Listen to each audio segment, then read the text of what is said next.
Former Chicago Alderman Willie Cochran is in court right now learning his fate after pleading guilty to a felony charge of wire fraud.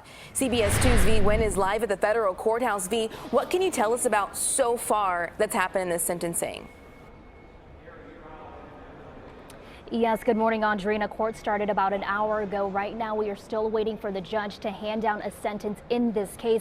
We heard recommended guidelines from federal prosecutors. They are asking the judge to sentence him to 18 months in prison. They describe what he did as calculated over a 4-month time span, and they said that they want him to admit guilt in court. If not, they are asking the judge to sentence him to 2 years in prison. Now, the former alderman of the 20th Ward arrived at the federal courthouse 2 hours early. I asked him if he had anything to say before this sentencing. He told me no. Back in March, Cochran accepted a plea deal with prosecutors. As part of that deal, prosecutors agreed to drop 14 of the 15 counts, including extortion and bribery. He ended up pleading guilty to 1 felony count of wire fraud. Prosecutors say he stole more than $14,000 from a charitable fund for personal use. He spent the money on several things, from gambling to paying for his daughter's college tuition.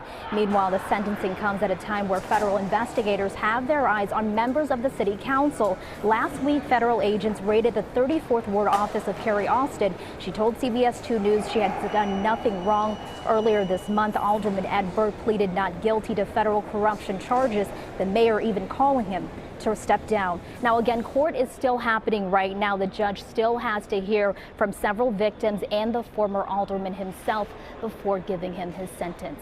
Reporting live at the federal courthouse, Vi Nguyen, CBS 2 News.